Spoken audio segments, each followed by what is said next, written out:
Muy bienvenidos nuevamente a un repaso más de la lección de Escuela Sabática. En esta ocasión vamos a estudiar la lección número 13 del segundo trimestre del año 2022, lección titulada Israel en Egipto. Y el texto de esta semana lo encontramos en el libro de Génesis capítulo 47, versículo 27, donde leemos de la siguiente manera: Así habitó Israel en la tierra de Egipto, en la tierra de Gosén, y tomaron posesión de ella, y se aumentaron y se multiplicaron en gran manera. Lección número 13 del segundo trimestre de este año. Hace unos días atrás le dimos inicio a este año y unos días más tarde nos damos cuenta que ya pasó medio año de nuestra existencia en esta tierra. El tiempo nos pasa volando increíblemente rápido. Antes de continuar en la lección, quiero dar un anuncio acerca del siguiente trimestre de este año, o sea, el tercer trimestre.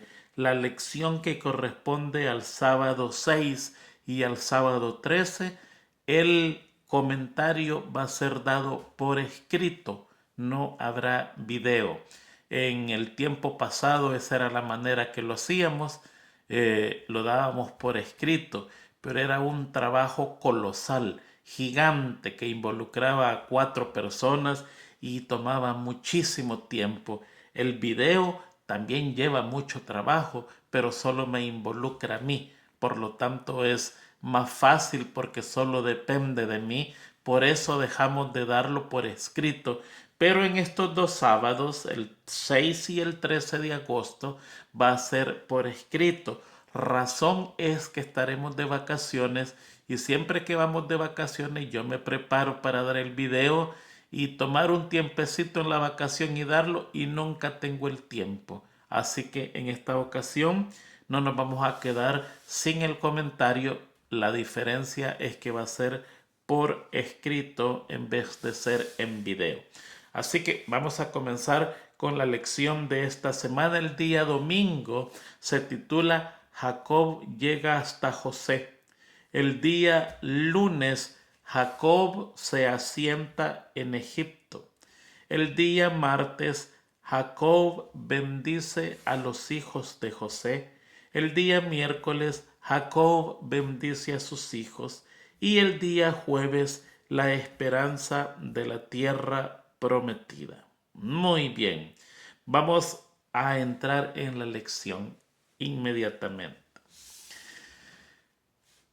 La última vez que José contempló a su hermano Judá fue cuando lo negociaba para venderlo como esclavo. De la mente de Judá brota el pensamiento de vender a José como un esclavo. Ahora José es el virrey de Egipto y tiene la oportunidad de escuchar de nuevo a su hermano Judá hablar, pero sus palabras son totalmente opuestas a las últimas que escuchó José. Las últimas fue venderlo a José como esclavo, y ahora lo escucha tratando de salvar a Benjamín de la esclavitud. Una contradicción total, un cambio total, con José, promotor de la venta de la esclavitud, y con Benjamín, el salvador de la esclavitud de Benjamín. Y por eso es que nosotros, haciendo recapitulación un poquito atrás de lo que fue la semana pasada para entrar en acción de esta semana, encontramos que José ordena poner la copa en el saco de Benjamín y los hace volver a todos ellos, acusándolos de robar al gran señor de Faraón. Eso era digno de un castigo severo, y el que se había encontrado la copa era más severo el castigo. Y penosamente era sobre Benjamín. Y allí están todos puestos enfrente de José. Y fíjense bien, en el capítulo 44, versículo 14, encontramos la historia, y allí Judá es el líder de todos los hermanos. No es Rubén, no es Simeón, no es Leví, es Judá. El 14 dice, y llegó Judá con sus hermanos a casa de José, que aún estaba allí, y postráronse delante de él en tierra, hasta abajo, como el sueño lo decía, hasta que la frente tocaba el suelo. Y díjole José, ¿qué obra es esta que habéis hecho? ¿No sabéis que un hombre como yo sabe adivinar? Entonces dijo Judá, ¿qué diremos, mi señor? ¿Qué hablaremos? ¿O con qué nos justificaremos si ahí está la copa en el saco? Allí está. ¿Qué te podemos decir? No te podemos decir nada. Y dice, Dios ha hallado la maldad de tus siervos. He aquí nosotros somos siervos de mi Señor. Nosotros y también aquel en cuyo poder fue hallada la copa, Benjamín. Ahora pues, cuando llegare yo a tu siervo mi padre y el mozo no fuere conmigo, como su alma está ligada al alma de él, sucederá que cuando no vea al mozo morirá, y tus siervos harán descender las canas de nuestro padre con dolor a la sepultura. Como tu siervo salió por fiador del mozo con mi padre, diciendo, si no te lo volviere, entonces yo seré culpable para mi padre todos los días.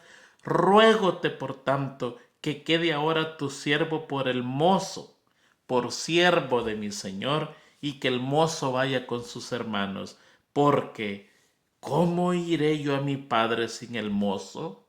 No podré, por no ver el mal que sobrevendrá a mi padre. ¡Qué intercesión más hermosa!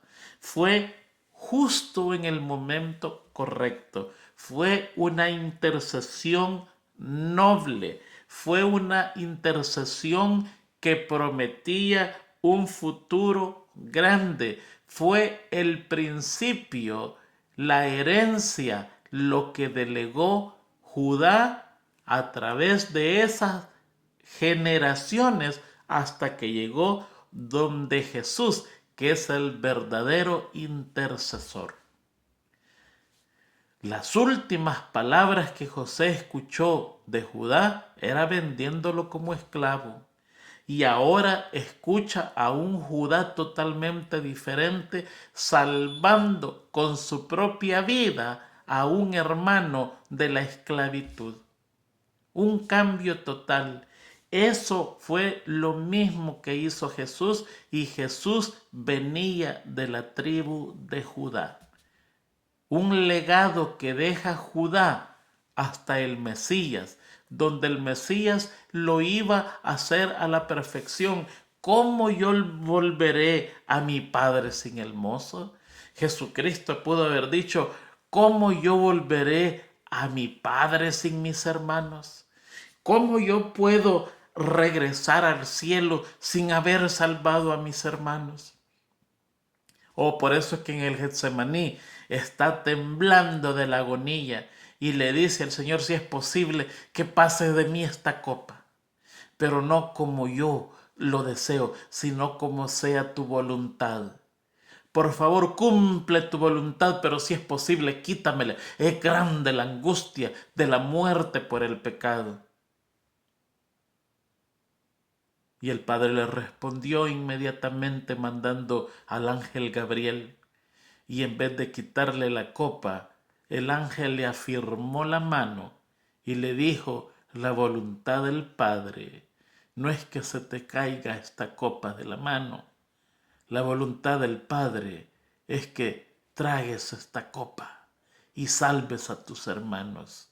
Oh, eso es el eco que dejó Judá, que repercutió generación tras generación hasta que llegó al perfeccionador de la intercesión, que su nombre es Jesús. Y por esa intercesión que hizo por la humanidad, usted y yo tenemos la esperanza de la salvación. Pero la historia no queda allí.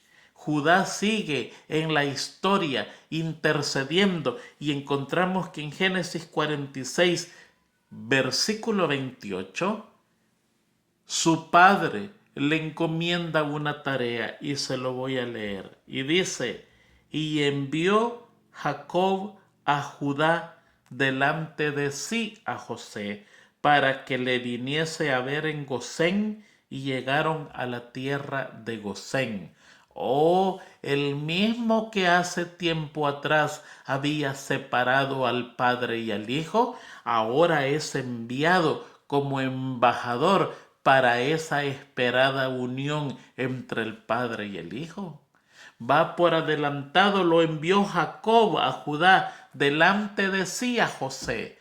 Judá fue, se encaminó, había conmoción, había gozo, había expectación, había algarabía. Oh, qué hermoso es ir a visitar a nuestros familiares cuando tenemos años de no verlo. Hay lágrimas, hay expectación, ¿cómo estarán? ¿Qué cosa más interesante es eso? Y lo mismo estaba pasando y ahora Judá se va adelante y encuentra a José y le dice, me mandó mi padre por adelantado para decirte que él viene de camino.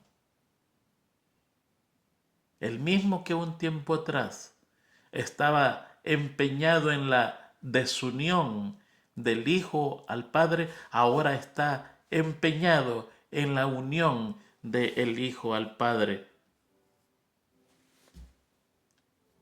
José no regresaba como un hijo pródigo. A Jacob quizás no le hubiera importado que hubiera sido el hijo pródigo del Nuevo Testamento con tal de ver a José, pero no es así. Está regresando, se están encontrando y el hijo no es un hijo pródigo, es la persona más importante de ese momento en la historia del mundo. Aún más importante que Faraón. Faraón tenía el título, por naturaleza él era, pero José tenía las cualidades, la calificación y lo más importante, tenía el amparo de Dios. Por eso es que era grande José. Y aquí vemos a un Jacob que no está enfrentándose al hijo pródigo, sino que al hombre más prominente de esa historia. ¿Por qué Gosén? Por muchas razones. La primera, que era un distrito muy fértil, un lugar muy fértil para el cultivo. La segunda es que estaba muy cerca a la frontera de Canaán. La tercera era porque se adaptaba fácilmente a la vida pastoral. Habían muchos pastos allí. Y la cuarta, pudiéramos decir, es porque a él le quedaba cerca de la capital, que en ese tiempo era Zoán. Por 4 razones de biografía, podríamos decir. Pero habían más razones que eso. Los había dejado allí para evitar un pleito con los egipcios. Podría ser que los egipcios se volvieran celosos y hubiera un pleito entre ellos, cosa que afectaría mucho. Los había dejado también apartados de el paganismo.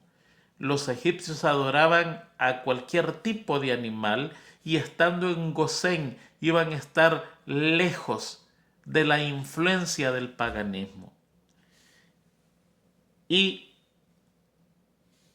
para que se acordaran que la tierra de ellos no era Egipto, sino que Canaán, y estando próximos a Canaán, estaban a un paso, tenían siempre en la mira las fronteras de la tierra que a ellos les pertenecía.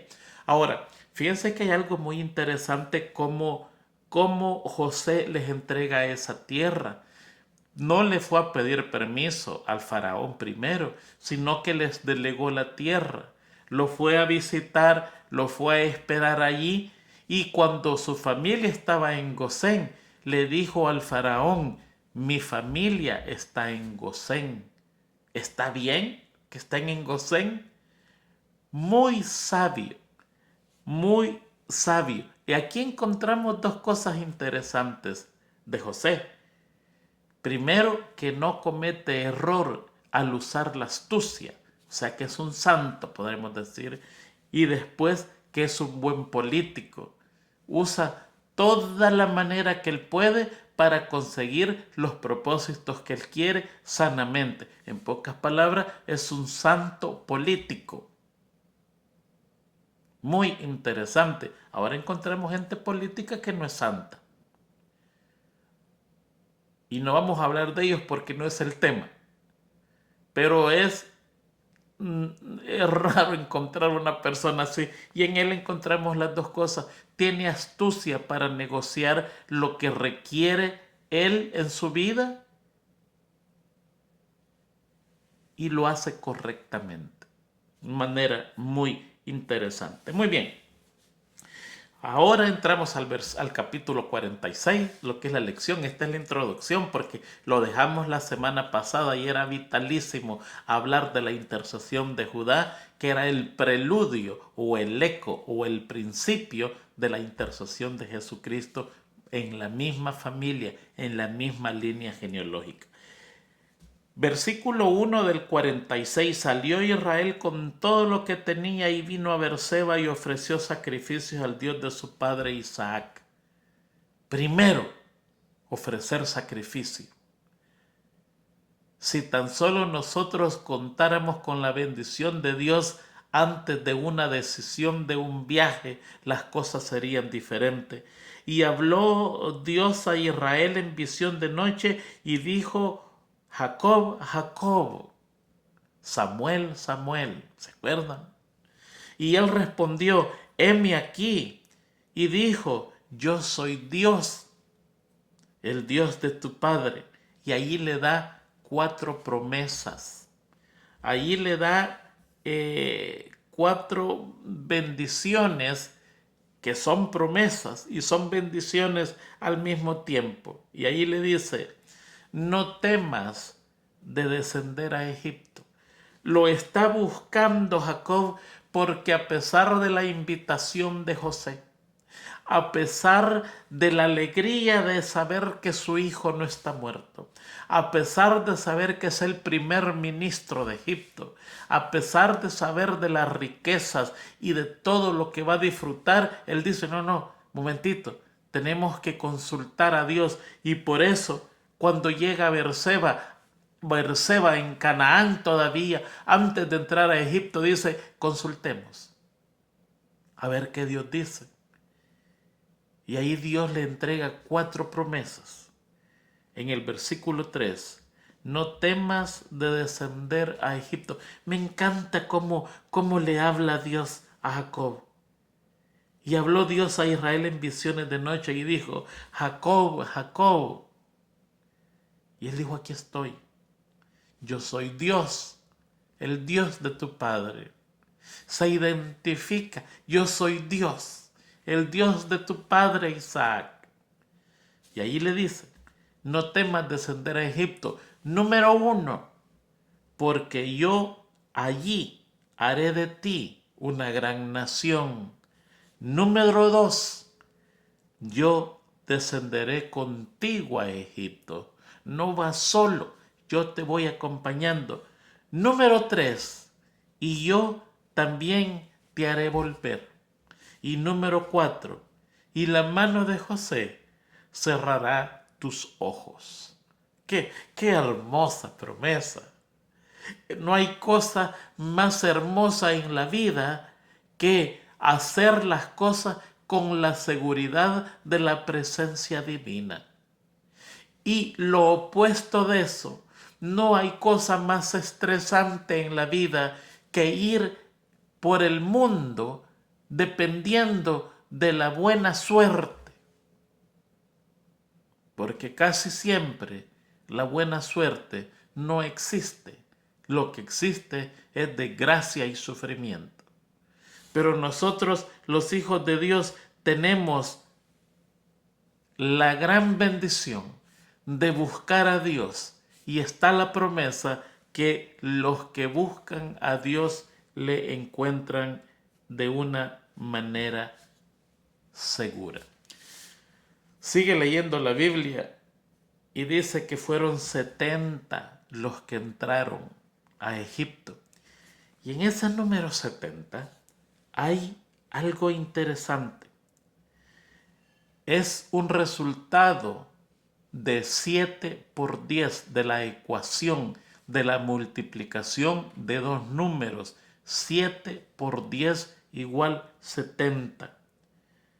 Fíjense, el número 7 representa santidad, y el número 10 representa plenitud. Y son 70 personas. La vez pasada nosotros estudiábamos de que en la Torre de Babel Dios dividió las lenguas en 70 naciones. Los dividió en 70 naciones. Después estudiábamos que fueron los 70 comisionados para ir a predicar fuera de Israel. Y muchos eruditos dicen que ese número 70 es un número muy significativo por el número de judíos, podríamos decir, que entraron en Egipto. Pero estudiando detenidamente, la Biblia lo dice. A veces nosotros no reparamos en la Biblia y encontramos en Deuteronomios 32:8 esa respuesta. Y mire lo que dice Deuteronomios 32:8. Cuando el Altísimo hizo heredar a las naciones, cuando hizo dividir a los hijos de los hombres, estableció los límites de los pueblos según el número de los hijos de Israel. ¿Cuántos entraron a Egipto? 70. En 70 dividió las naciones. En 70 grupos dividió a los hijos de los hombres. Y más tarde Jesucristo manda a 70 personas a predicar el Evangelio. Muy bien, seguimos con la lección. José, qué tremendo hijo José. José es un ejemplo para nosotros los humanos en todos los aspectos de la vida. En toditos los aspectos de la vida. Y es un ejemplo para nosotros en su trato con su padre. Mire, si usted lee la Biblia, una de las primeras características que va a encontrar es que demostró para su padre sumo respeto. A veces nosotros cometemos el error de no respetar a nuestros padres. Y ese es un error con consecuencias, como una obediencia con promesa. La Biblia dice, honra a tu padre y a tu madre para que los días se alarguen. Tiene que haber respeto, tiene que haber ayuda para ellos, y Dios promete que los que hagan eso, Dios le va a dar largos días. ¿Sabe por qué? Porque hay una oración intercesora del Padre sobre ese hijo. Sobre ese hijo que está pendiente que sus padres estén bien. Sobre ese hijo que está constantemente viendo el bienestar de su padre. Esa oración se eleva al trono de gracia y dice, mira Señor, ese es mi bastón. Esa es la criatura que tú me diste, que en la vejez me va a sostener. Yo te estoy pidiendo protección para él. Te estoy pidiendo bendición para él. Te estoy pidiendo lo más que tú tienes para él. Dámele vida, porque mi vida depende de él. Después de ti, esa es la persona que tú pusiste. Y Dios escucha la oración de satisfacción de un padre. Y por esa oración Dios promete darle largos días de existencia terrenal a ese hijo que constantemente está pendiente de su padre. No una vez al año, no para el Día de las Madres, no para el Día de los Padres, no para el cumpleaños, no, constantemente tiene una palabra hermosísima en español y en cualquier idioma de la tierra que se llama consistencia. La bendición está en la consistencia y va de acuerdo a las posibilidades de un hijo. Si usted es un millonario, no le va a ayudar con una miseria a sus padres, le va a ayudar correctamente como lo hizo José. Lo tenía como el padre del primer ministro de Egipto. No le dijo, mira, te voy a dar un ranchito por allá y ahí te voy a mandar tus pancitos para que comas de vez en cuando. No, le dio lo mejor, porque eso era lo que él tenía. Si usted lo que tiene son 3 tortillas y va a compartir una con su padre, bendición del cielo es como aquel rico que comparte con sus padres miles de dólares.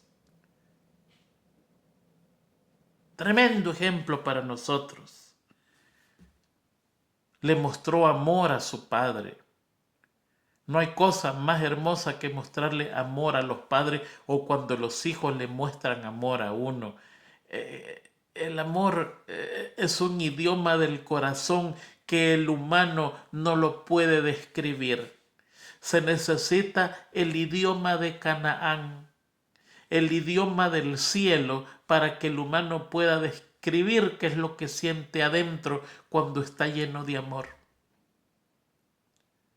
Pero se vive, da vida, da paz, da quietud, da felicidad, da reposo. Y José encontramos que mostró ese amor a su padre. También lo honró con una vida pura y noble. No solo son las palabras quedan sobrando. Las palabras bonitas a un padre quedan sobrando si la vida es una vida de desgracia y desobediencia. Y aquí encontramos a José, que es un hombre que muestra respeto, que muestra amor y que le muestra a su padre pureza e integridad. Y lo mostró respeto también, llevándolo inmediatamente al faraón. No le dio pena, no le dio vergüenza llevar al anciano pastor a esas cortes magníficas a presentarse ante el faraón. Con gusto y alegría lo llevó y le dijo, este es mi padre, te lo presento, qué alegría. Miren, hay una historia muy interesante de un arzobispo con apellido Tillotson. Este arzobispo es de la iglesia anglicana, en Inglaterra, por supuesto, y él fue el arzobispo de la catedral que en español escribimos como Canterbury. Yo sé que usted lo tiene que haber escuchado. Canterbury, así se escribe, se pronuncia Canterbury. Canterbury. Pues dice la historia que este era una eminencia.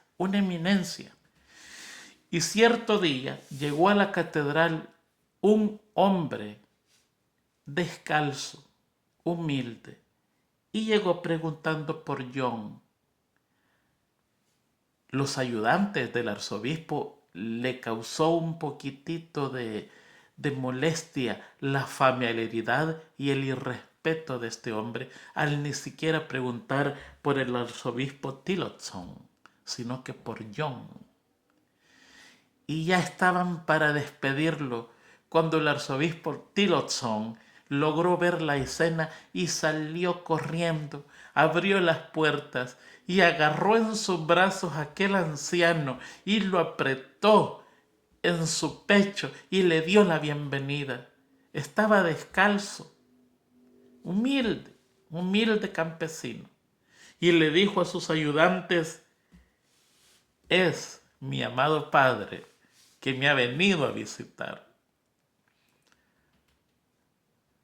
Respeto, amor,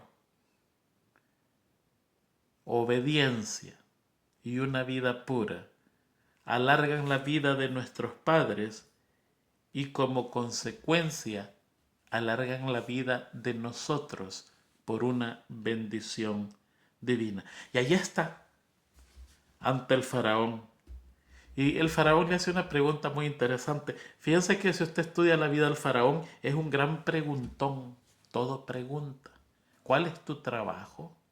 ¿Qué es lo que ustedes hacen? A los hermanos de José solo les dijo: ¿qué es lo que ustedes hacen? Oh, nosotros somos pastores de ovejas, somos ganaderos. Ah, de veras. Sería bueno que cuidaran de mi ganado también. Léalo, y ahí está. Pero aquí le hace una solemne pregunta Faraón a Jacob. Le dice: ¿qué edad tienes? Estaba interesado en saber qué edad tenía. Es una solemnidad de memoria. Ahí hay una solemnidad de responsabilidad. Ahí hay una solemnidad de gratitud. Y allí Jacob le describe su vida. Son cortos y son malos. Todos los días de mi vida han sido malos.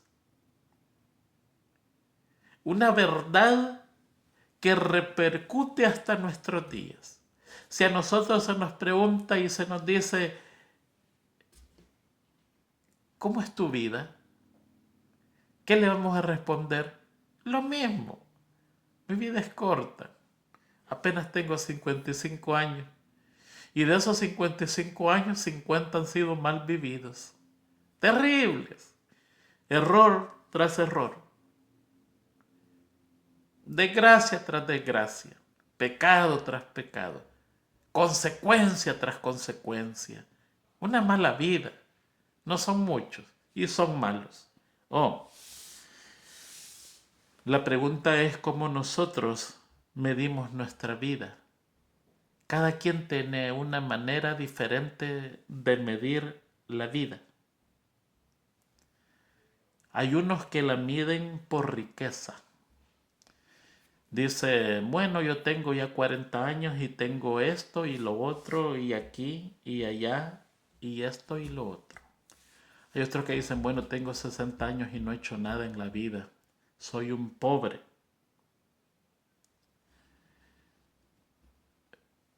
Pero la vida no se mide por riqueza. La vida se mide por la obediencia a los mandamientos de Dios. Porque el que obedece los mandamientos de Dios, Dios le ofrece grandes riquezas y plena vida. ¿Quiere vivir usted mucho tiempo? Obedezca a Dios. De Él es la vida. No cuánto tiene o cuánto ha dejado de tener. La vida tampoco se mide por reputación. Hay unos que lo miden por reputación. El problema de esto es que tiene dos filos. Si la reputación es correcta, entonces usted está bien. Pero la mayoría de veces es una falsa reputación. Y nosotros no podemos medir nuestra vida por reputación, sino por santidad. ¿Cuánto he logrado yo con mi Dios? ¿Cuánto he avanzado en la vida cristiana? Tengo 55 años y todavía tengo 25, 30, 60 males que vengo arrastrando en mi vida. O puedo tener 55 años y decir: gracias a Dios, ya logré vencer la mayoría de mis males. Gracias a Dios, Estoy luchando por acercarme al ideal. ¿Cómo usted mide su vida? Otros lo miden por la longitud. Creen que llegar a los 80, 90, 100 años, esa es una vida plena. Mire,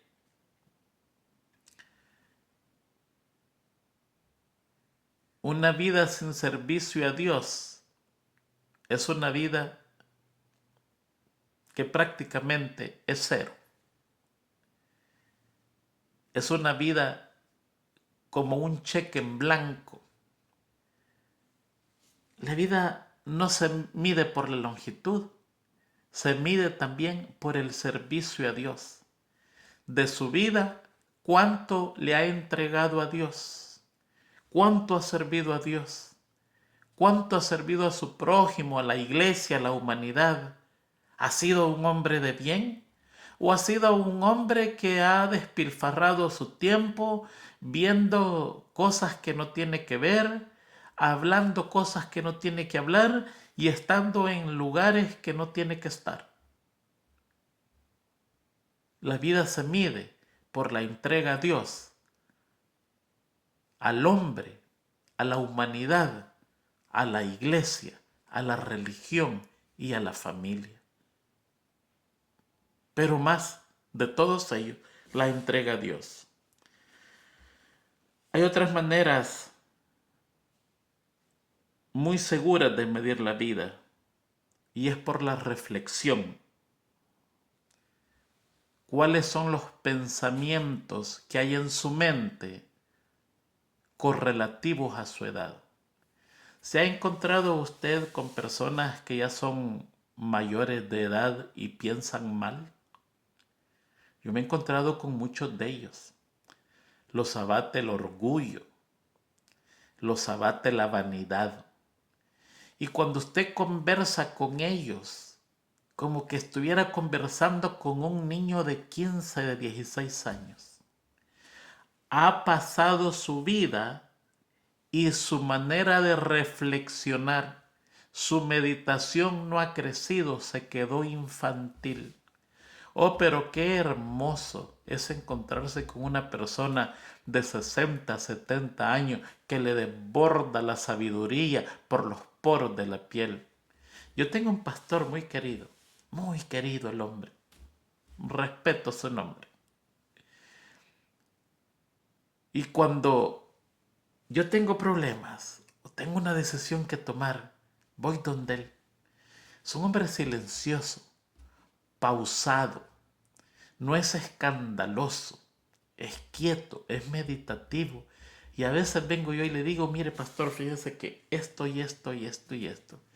Y el hombre me escucha con quietud, se me queda viendo y en cuestión de segundos de su hermoso cerebro, de esa hermosa mente divina que la ha adiestrado a los pies de Jesús y ha aprendido mansedumbre y sabiduría divina, sale el consejo más puro y divino que puede escuchar y digo, caramba, qué terrible.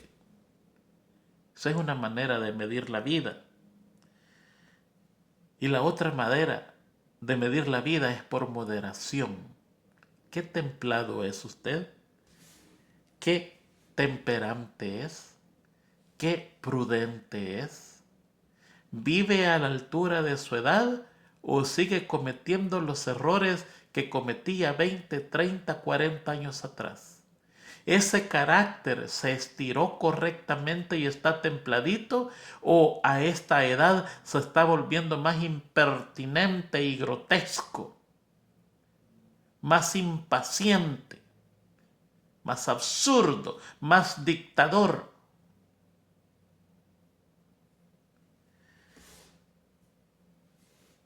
Y la tercera manera de medir la vida en verdad es por religión. ¿Cómo está la religión en su vida? Y aquí encontramos nosotros en Jacob que él dice, malos y días son mi vida, pero el hombre es reflectivo, reflexiona correctamente, el hombre tiene una moderación casi completa y tiene una religión del corazón. En el capítulo 47, versículo 12, yo encontré otra característica, otra similaridad entre José y Benjamín, y esa le va a tocar a usted escribirla si usted la está coleccionando. 47:12 dice: y alimentaba a José a su padre y a sus hermanos y a toda la casa de su padre con pan, según el número de los hijos. José proveía el pan de vida física y Jesús nos proveyó y nos provee el pan de vida espiritual. O sea, la otra es que los dos proveen pan, uno físico, el otro espiritual. Muy bien, y por eso en el capítulo 48, versículo 15, hay una bendición especial que da Jacob a José. Y dice: y bendijo a José diciendo: el Dios en cuya presencia anduvieron mis padres Abraham e Isaac, el Dios que me mantiene desde que soy hasta este día, y el ángel que me liberta de todo mal. Fíjense que allí lo bendice en nombre de tres personajes. El primero es el Dios en cuya presencia anduvieron mis padres Abraham e Isaac. El Dios que me mantiene desde que soy hasta el día de hoy, y el ángel que me liberta de todo mal. Qué tremendo. Yo creo que haríamos un sermón de esta bendición que Dios, que Jacob le entrega a su hijo José por todas las bondades que él tiene para con su padre. Vamos a continuar ahora a la bendición de los hijos, que lo encontramos en el capítulo 49, y vamos a tratar de estudiarlos con el poquito tiempo que nos queda.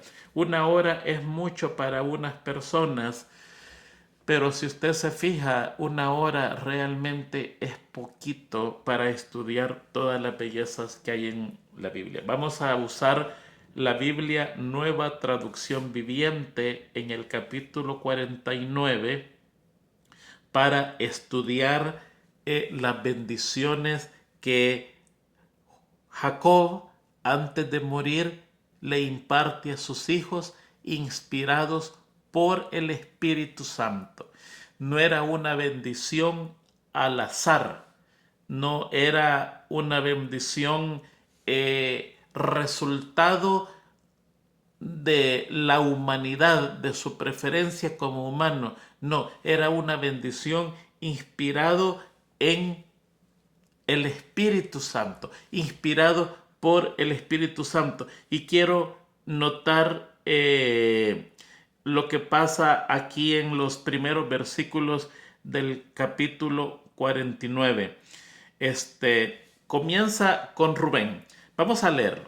Dice: entonces Jacob hizo llamar a todos sus hijos y les dijo: júntense alrededor de mí y les diré lo que les ocurrirá a cada uno de ustedes en los días venideros.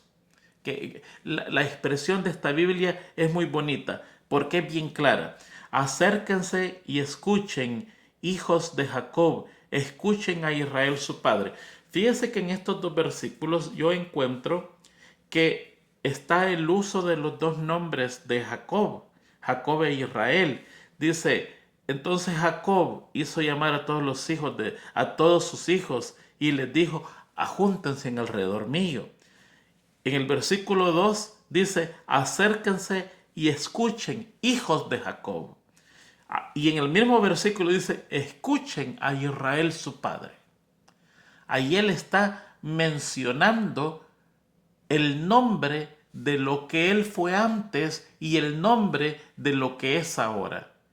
El nombre que él usaba antes y el nuevo nombre que el Señor le puso. ¿Por qué? Porque allí los muchachos van a recibir una bendición por lo que fueron en el tiempo pasado. En eso se va a basar la bendición para lo que le viene en el futuro. Hay una correlación entre el pasado y el futuro. Él le está diciendo, esta bendición viene de Dios, yo ya pagué lo mío, yo ya pagué mis consecuencias. Ahora ustedes vienen de acuerdo a lo que ustedes han hecho en el pasado, así es la bendición del futuro. Fíjense que las bendiciones más grandes de Jacob la llevan 3 hijos: Leví, Judá y José. Las demás son bendiciones menores, pudiéramos decir, que casi describen a los personajes y describen un poco de Jesús. Pero los 3 más grandes que se llevan la bendición son Leví, Judá y José. Leví se lleva el sacerdocio. Los levitas aparecen jueces y aparecen sacerdotes, los encargados de enseñar la ley de Dios casa por casa. Ellos se llevan una bendición grandísima. José se lleva la primogenitura y su bendición es en nombre de él a sus 2 hijos, Manasés y Efraín. Y muchas veces en la Biblia dice la tribu de José. En verdad no hubo una tribu que se llamó José, sino que se está refiriendo a sus 2 medias tribus llamadas Manasés y Efraín. Él se lleva la primogenitura, doble porción de la bendición. Pero la primogenitura espiritual, la bendición espiritual se la lleva Judá, porque él es el padre prácticamente de Jesús. De allí iba a salir Jesús.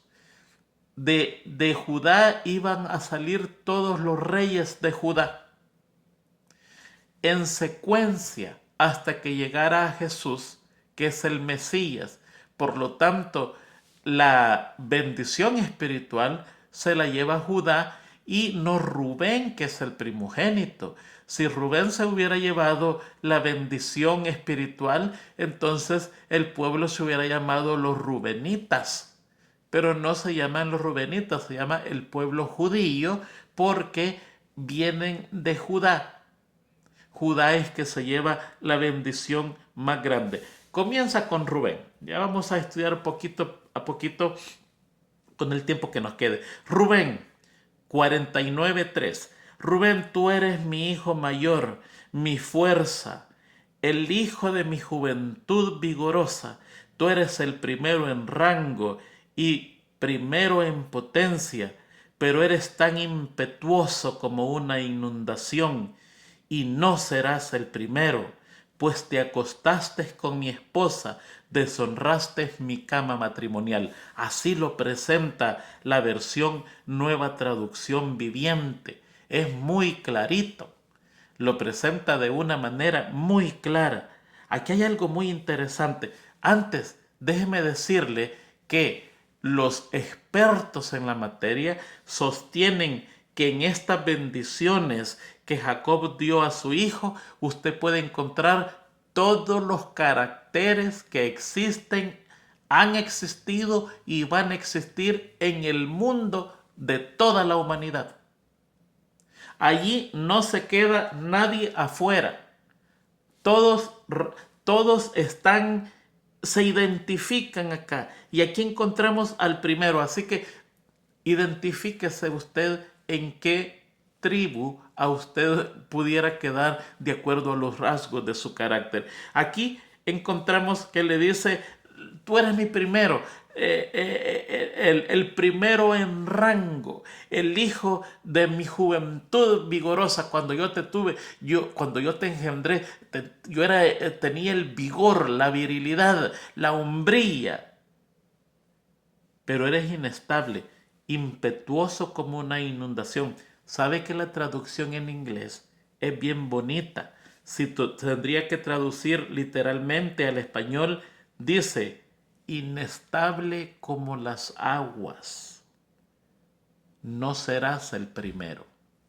Y la versión en español dice, impetuoso como una inundación, inestable como las aguas. Mire, no hay cosa más problemática en la vida que lidiar con una persona inestable. En este momento está contento, en media hora está enojado, usted no sabe ni por qué se enojó, usted no sabe por qué anda contento, es impredecible, no sabe la promesa si la va a mantener para el día de mañana. No hay cosa más peor que la gente inestable. Y la iglesia de la Odisea es una iglesia inestable. Hoy estamos bien, mañana estamos mal, con la misma boca bendecimos y con la misma boca maldecimos. No hay cosa peor que eso.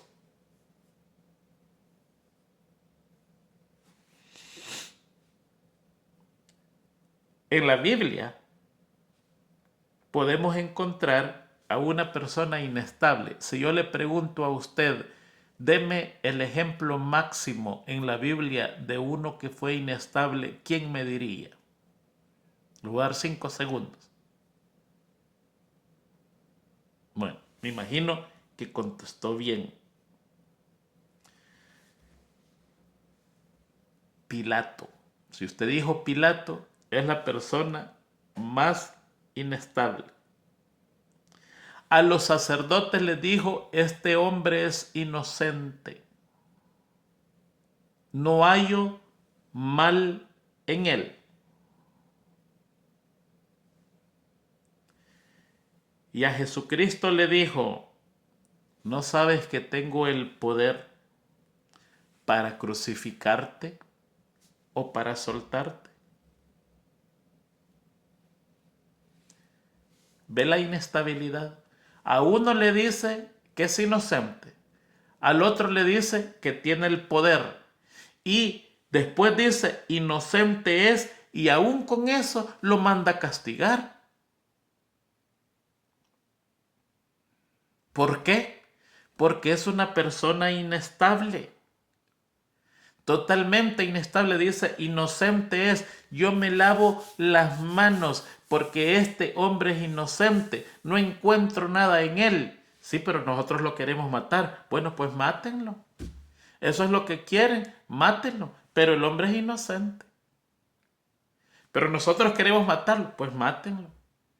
Y a Jesucristo le dice, no encuentro nada mal en ti. Y ellos le dicen, pero ustedes lo quieren matar, mátenlo. La inestabilidad, descuidado, inconsiderado. Una persona inestable es como las aguas, que es una gran verdad. Le dice, eres inestable, como las aguas, como una inundación. Cuando la marea está alta, cuídate, pero de repente la marea va a estar de acuerdo. Si la marea está alta, la persona está alta. Si la marea está baja, la persona está baja. No serás el primero. Y mire, encontramos que nunca fue el primero. En la historia hebrea, nunca fue el primero.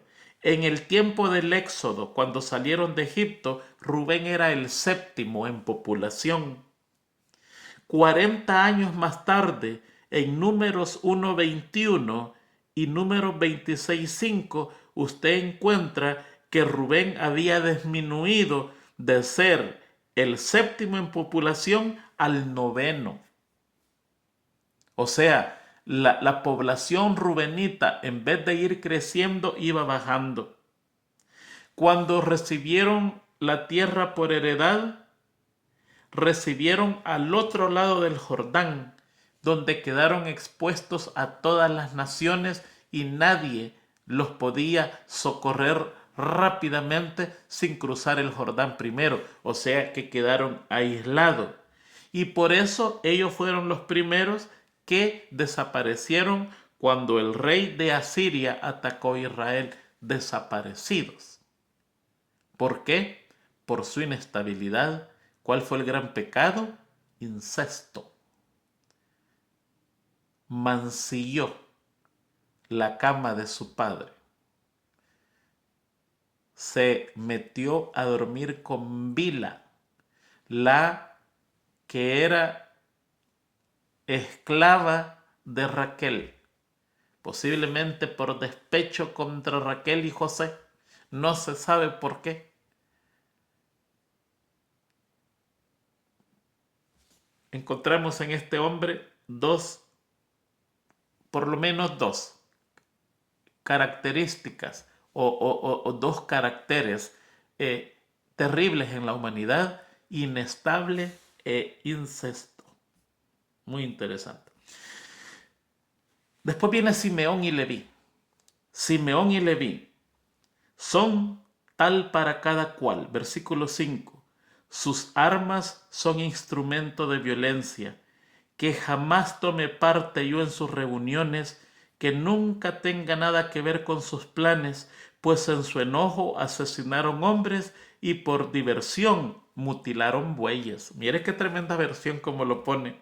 Maldito sea su enojo porque es feroz, maldito sea su ira porque es cruel. Los esparciré entre los descendientes de Jacob, los dispersaré por todo Israel. La maldición en vez de ser bendición.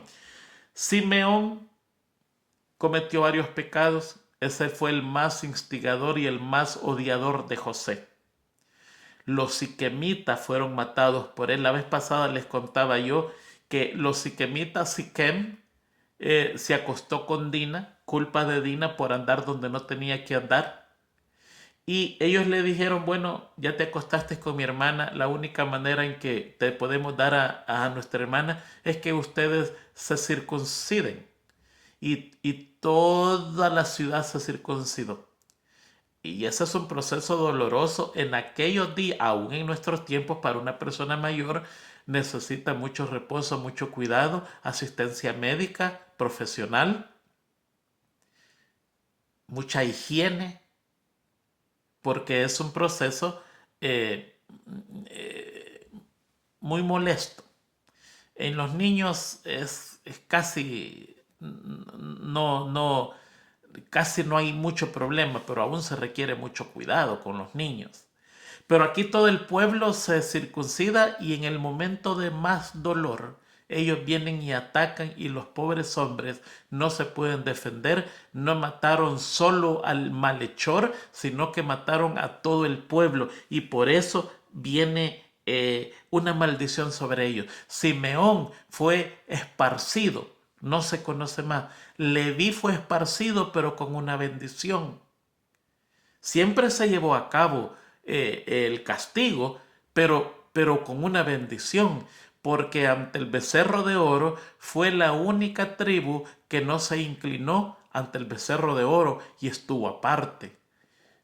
Y por haber hecho eso, Dios lo bendice y dice, ustedes serán los sacerdotes de este pueblo, pero se va a cumplir lo que papá dijo. Van a ser esparcidos, no tendrán tierra por heredad, habitarán en todo Israel, y les delegó ciudades distribuidas en todo Israel para que de allí hicieran obra misionera y para que de allí se encargaran de todos los servicios religiosos de Dios. O sea, la maldición se transformó en bendición por la buena acción de Leví, los levitas.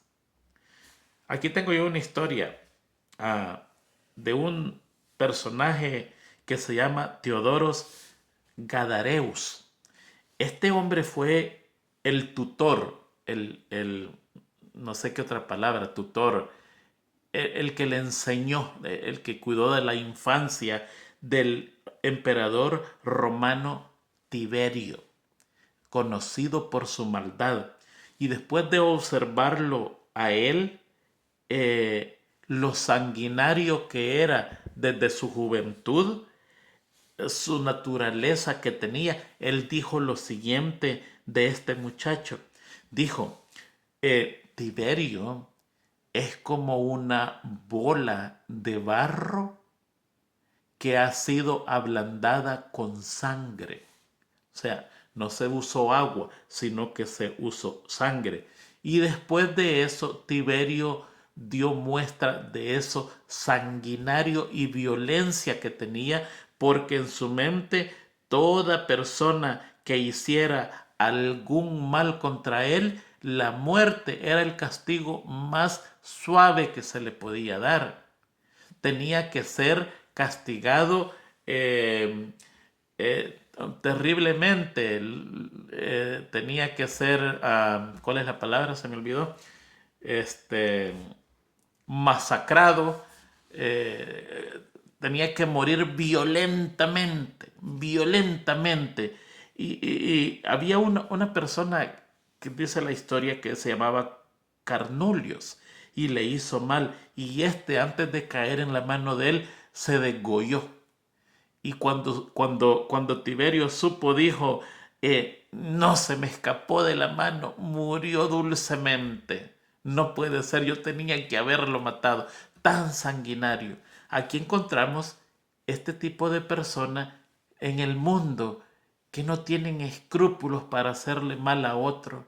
Ahí están los mentirosos, ahí están los traicioneros, ahí está este tipo de persona que no es confiable, y aquí están los violentos. Aquí usted en estos dos hermanos encuentra muchísimos, por no seguir mencionando más defectos de carácter. Muy bien, vamos a ir a Judá. El más noble de todas las bendiciones es Judá. Uy, se nos fue el tiempo. Tus hermanos te alabarán. Eh, ¿Por qué? Oh, porque de él iba a salir el Mesías. De él iba a salir Jesucristo. Vamos a leerlo rapidito. Dice Judá, tus hermanos te alabarán, agarrarás a tus enemigos por el cuello, todos tus parientes se inclinarán ante ti. Hay otras versiones que dice, serás ministro, serás sacerdote de tus hermanos. Y aquí dice, todos tus parientes se inclinarán de ti, incluyendo José. ¿Se da cuenta por qué la bendición de Judá es más grande? Judá, mi hijo, es un león joven que ha terminado de comerse a su presa, se agazapa como un león y se tiende como a una leona. ¿Quién se atreverá a despertarlo?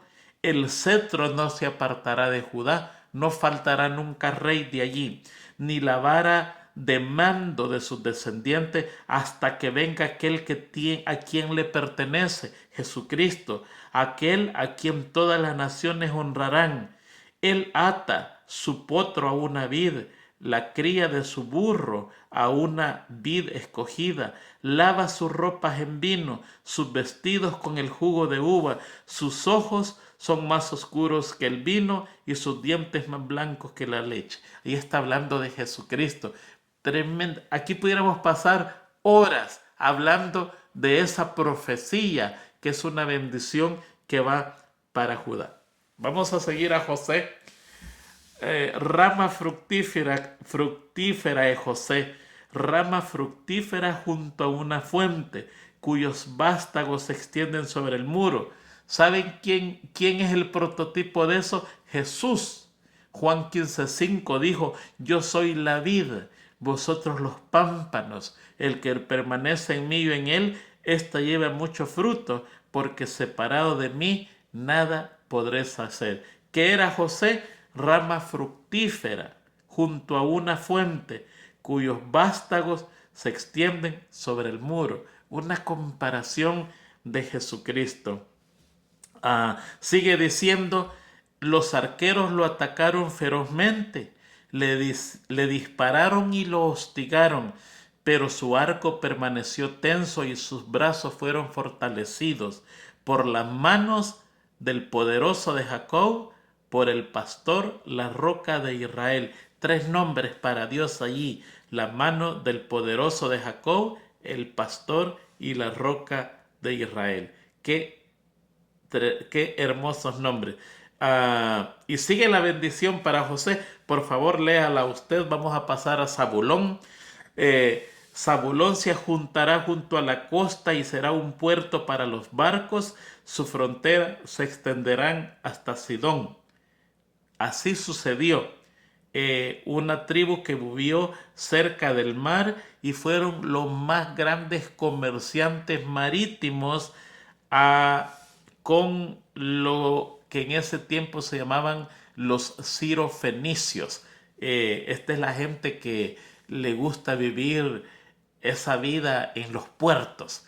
Le fascina el negocio, le fascina el ser mercantiles, comprar, vender, esa vida agitada que hay en los puertos, esa vida de bullicio.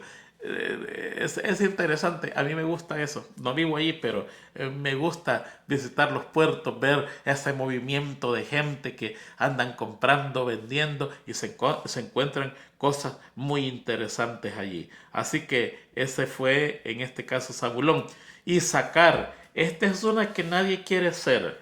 Isaacar es un burro robusto que descansa entre dos alforjas. Cuando vea lo bueno que es el campo y lo agradable del terreno, doblará su hombro para llevar la carga y se someterá al arduo trabajo. Estos son aquellos eh, que la vida les da igual. ¿Conoce alguno de ellos? Hay muchos de ellos. La vida les da igual. eh, no les importa mucho lo que esté pasando. Si pueden tener una vida fácil y llena de cosas, lo prefieren a una vida de sacrificio y de gloria. Mire, hay unos que trabajan, estudian porque quieren ser médicos y una vez son médicos se especializan en otra cosa y qué duro trabajo porque les gusta tener un título, servir en esto. Y sacar es lo contrario. Si hay comidita suficiente y es fácil la vida, pues se echan en el camino a disfrutar, ¿no? Y algún día cuando el hambre tope, como dice ahí, se van a poner a trabajar y tienen que trabajar fuerte para, para alimentarse. Pero una vez tienen eso, vuelven a de nuevo a lo mismo. Es muy interesante. Esta es una de las que nadie quiere hacer de eso. Todos queremos sentirnos trabajadores y entregados a una labor que devengue un pan eh, honesto, podemos decir. No es que esta gente es deshonesta, pero por ahí es el principio de todo eso. Muy interesante, ¿no? Ahí este es otro. Versículo 16, Dan, vamos a ir rapidito. Aquí hay mucho que decir, hermano, ahí podemos pasar horas. Dan gobernará a su pueblo como cualquier otra tribu de Israel. Dan será una serpiente junto al camino, una víbora venenosa en el sendero que muerde los talones del caballo para que caiga el jinete. Oh Señor, confío en en tu salvación. Fíjense que de la tribu de Dan aparecen los jueces, ¿ok? Hay una secuencia de jueces y entre los más notorios de ellos está Sansón. Sansón viene de la tribu de Dan. Allí hay varias descripciones. Dan será como una serpiente junto al camino, una víbora venenosa en el sendero. Esto es lo que hacía Sansón. Eh, Le gustaba jugar con la gente, le ponía adivinanzas, le gustaba hacerlos caer. Ahí los está describiendo, ¿no es cierto? ¿No? Hay otras personas que hablan de que la serpiente junto al camino, venenosa que muerde los talones de los caballos para que caiga el jinete, se trata de la idolatría. En Jueces 18 usted encuentra que Dan fue el primero de Israel en practicar la idolatría. Allí nace el primer brote de idolatría en Israel cuando ellos se establecieron ya en Canaán. En Jueces 18 va a encontrar la historia de Micaías. Micaías. Léala, por favor, porque es bastante. Más tarde Jeroboam hace 2 becerros de oro y uno lo pone en Betel y otro lo pone en Dan. Allí esa serpiente, muchos creen que se refiere a la idolatría que se originó en Israel en la tribu de Dan. Ahora, hay algo interesante en esto. Fíjese que Apocalipsis 7 habla de los 144,000 sellados y dice que son 12,000 de cada tribu. Esto es profético, por supuesto, ¿no es cierto? ¿No? Y allí no menciona a Dan, sino que en vez de Dan menciona a Manasés y a José. Léalo, es muy interesante y muchos dicen, ve, eso de serpiente en el camino es lo que hacía, a escondida hacía sus ídolos y le enseñó, ese fue el principio de la idolatría en Israel, por eso es que Dios no lo incluye en las tribus que están en los 144,000. Muy bien, vamos a volar a Gad. Será atacado por bandas saqueadoras, pero él las atacará cuando ellas se batan en retirada. Gad significa guerrilla. Y la historia de Gad es ese tipo de gente que anda siempre en combate, se anda dando con medio mundo y va de frente y va de espaldas, o sea, es traicionero. Esa gente que anda peleando, que no tiene sosiego. ¡Ah, qué terrible gente! Ahí está otro tipo de gente descrita en la tribu de Dan. Aser, versículo 20, cenará manjares deliciosos y producirá comida digna de reyes. Un símbolo de Jesucristo, Cantares 2:3, dice, como el manzano entre los árboles silvestres, así es mi amado entre los jóvenes. Bajo la sombra del deseado me senté y su fruto fue dulce a mi paladar. Me llevó a la casa del banquete. Ahí es un eco de Jesucristo, de la dulzura de lo que es vivir con Jesucristo. Neftalí es una sierva en libertad que tiene hermosos cervatillos. Esto es la libertad de aquellos que viven en Cristo. Tienen libertad del pecado, son liberados. Cuánta gente vive presa del pecado, y este también es un eco de la vida en Cristo, la libertad en Cristo. Hay mucho más que decir, hermanos, pero ya vamos corriendo. Benjamín es un lobo rapaz que devora a sus enemigos por la mañana y reparte su botín por la tarde. Es como un lobo rapaz. De ahí viene Saúl, que solía hacer trizas a los filisteos, les quitaba todo el botín y los repartía entre su tribu. Muy interesante todo lo que está allí. Muy bien, hermanos, llegamos al final. Yo creo que esta es la más larga. Disculpen, no pudimos cubrir todo eso. Nos vemos el otro sábado, Dios mediante. Que tengan una feliz semana, que Dios los bendiga. Y vamos a comenzar la otra semana con una lección. Esperamos que sea tan interesante como esta. Feliz semana a todos.